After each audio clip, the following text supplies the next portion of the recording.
زیادہ ٹائم چونکہ آلریڈی قلت بتائی ہے انہوں نے. ہمارے دیپور سے بہت سارے لوگ اور بھی تشریف لائے, جو بھی ہمارے ڈاکٹر روک صاحب میری دعوت پر تشریف لائے, کیونکہ ہم نے دیکھا بہت سارے انجینئر یہاں پہ آئے,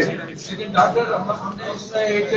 سوشل ویلفیئر کا پروگرام بھی رکھا ہے, اس کے لیے ہمیں ڈاکٹر کا ہونا بڑا ضروری ہے, اور میں نے ان کو اسپیشلی دعوت دی تھی. شکر ہے ہمارا ایک ڈاکٹر کا بولا انجینئر بہت تھے یہاں پہ. ایک بابر کاشف صاحب آئے, انہوں نے اپنا تعارف نہیں کرایا, سب سے بہترین جو انہوں نے تقریر کی وہ بھی ماشاءاللہ میکینیکل انجینئر ہے, بالکل یو ای ٹی سے فارغ التحصیل. اسی طرح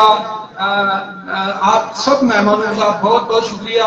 یقیناً مجھے بہت خوشی ہو رہی ہے کیونکہ میں بھی اس کارواں میں بہت راجہ تنسیم اشرف صاحب اور اقبال کھکا اور یہ راجہ ضیافت صاحب اور اس طرح سجاد صاحب جن کا انہوں نے ذکر کیا, ان لوگوں نے ہمیں یہ پلیٹ فارم مہیا کیا ہے. اور میں یہاں پہ کیوں آیا, میں موٹیویٹ کیوں ہوا, میرے لیے یہ دوسرا موقع ہے کہ میں اس پروگرام میں شرکت کر رہا ہوں. ایک ہم نے دیپورٹ میں آرگنائز کیا پروگرام اور دوسرا یہاں پہ. اور میں چونکہ اس ایجوکیشن اینڈ ویلفیئر سوسائٹی کا بینیفیشری بھی رہا ہوں. پہلے میں اپنا تھوڑا سا مختصر تعارف کرا دوں. انجینئر راجہ اعجاز نام ہے میرا, دیپورٹ سے تعلق ہے. میں ڈائریکٹر رہا ہوں پی ٹی سی ایل میں, بیرون ملک میں چیف انجینئر رہا, اور آئی ٹی اور ٹیلی کام کے فیلڈ سے میرا اس میں کنسلٹنٹ بھی رہا ہوں. تو یہاں بہت سارے انجینئر حضرات ہیں. میں تھوڑی سی بات کروں گا اسی آئی ٹی اور ٹیکنیکل فیلڈ کے حوالے سے کہ دیکھیں آج کل انفارمیشن ٹیکنالوجی کا دور ہے. ہمارے بچے جو ہیں ہم سے جدا ہو رہے ہیں, وہ انٹرنیٹ اور ان چیزوں میں اتنے گم ہو گئے ہیں کہ ان کو اپنے باپ گھر کی فیملی کے علاوہ اپنی جو دوسری فیملی کے احباب ہیں ان سے وہ ڈسکنیکٹ ہو رہے ہیں. ضرورت اس عمل کی ہے کہ نئی نسل کو اپنے آبا و اجداد کے ساتھ کیسا جوڑا جائے. اس کے لیے جو ان کے انٹرسٹ کا فیلڈ ہے وہ ہے آئی ٹی اور یہ اپنا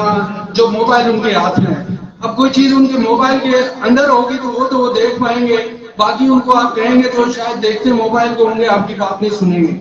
تو ہمارا پلان یہ ہے کہ اس پلیٹ فارم سے ہم ایک پہلے ڈیٹا بیس تیار کریں اپنی فیملی کے لوگوں کو, اور اس ڈیٹا بیس میں ہم یہاں دیکھیں مختلف ہر شعبہ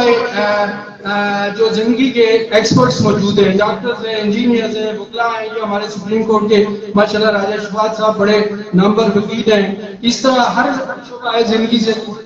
آئے, یہاں ہمارے نرس کام سے انجینئر ہیں, یعنی میں کس کا نام لوں, بہت سارے لوگ ماشاءاللہ ہمارے پیچھے بیٹھے ہوئے ہیں. تو ان لوگوں کی جو ڈفرینٹ اسپیشلٹیز ہیں, ایک بزنس میں ٹرم یوز ہوتی ہے سینرجی, وہ یہ ہوتی ہے کہ آپ کسی کی اسٹرینتھ اور دوسرے کی ویکنس کو پلس کریں تو وہ مطلب اگر سے ایک بندہ 1 لاکھ روپیہ کما رہا ہے, کمپنی دوسری 50,000 کما رہی ہے تو وہ 1.5 لاکھ بنتا ہے, لیکن جب وہ دونوں ملتی ہیں تو وہ 1.5 لاکھ نہیں کماتی, وہ 2 لاکھ 3 لاکھ, اس کو کہتے ہیں سینرجی. ایسے ہی مجھے کل کسی نے بڑی خوبصورت بات بتائی کہ یہ آغا خان والے لوگ کیسے اوپر گئے. انہوں نے یہ اپنا موٹو بنایا کہ ایک امیر آدمی ہے تو وہ شادی کرے گا اپنے آغا خانی سے کسی غریب سے, تو وہاں کوئی غریب نہیں رہتا, ایک دم سے وہ سارا خاندان اوپر چلا جاتا ہے. ہم نے اپنی فیملی کو یہ سینرجی والا کنسپٹ دینا ہے کہ ہم میں کسی کے پاس جو بھی اسٹرینتھ موجود ہے, اب وہ ایجوکیشن کی صورت میں ہے, کسی بزنس کی صورت میں ہے, جو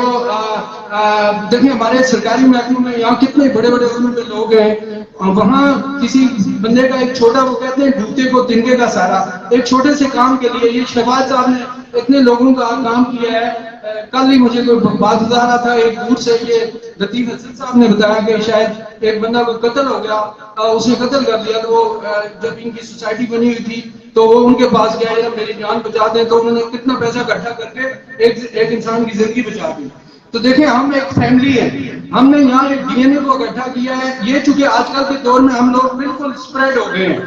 اس کو جوڑنے کے لیے ہم نے ایک نئی آئیڈیا نکالا ہے جو کہ نیا تو نہیں ہے لیکن دوبارہ ہم اس کو زندہ کر رہے ہیں کہ چونکہ اس کی بنیاد پہ ہمیں ایک کشش پیدا ہوگی, اور اس کشش کی بنیاد پہ آج ماشاءاللہ آپ سب لوگوں کو اکٹھا دیکھ کے مجھے بہت خوشی ہو رہی ہے. میں خصوصاً ہمارے مہمان خصوصی راجہ یاسین صاحب کا بہت شکریہ ادا کرتا ہوں, میری دعوت پر وہ تشریف لائے, میں اور تنسیم صاحب گئے اور ان کے آنے سے ہمیں ایک حوصلہ ملا. یہاں راجہ شجاعت صاحب نارملی یہاں پہ سیاسی لوگ جو ہیں, پہلے بھی بات ہوئی کہ یہ اپنا ڈیوائڈ نہیں ہوں گے, انشاءاللہ یہ ان کو ایک نیوٹرل پلیٹ فارم ملے گا. ہم انشاءاللہ سارے ہمارے بھائی ہیں, پروفیسر اشرف صاحب نے جس طرح بات کی اور ہم انشاءاللہ ساری سیاسی جماعتوں کے لیے بھی ایک یکجہتی کا پلیٹ فارم بنائیں گے، طلباء کے لیے بنائیں گے، صحت کے حوالے سے بنائیں گے. ہماری ایک منشور کمیٹی بننے جا رہی ہے جس کی تجویز راجہ ریاض صاحب نے دی ہے. انشاءاللہ اس کے بعد ہم اس کو پراپر طریقے سے لانچ کریں گے اور ایک این جی او کے طور پہ اس کو رجسٹر کرا کے بڑے انٹرنیشنل لیول پہ انشاءاللہ ماڈرن ٹیکنیک کے مطابق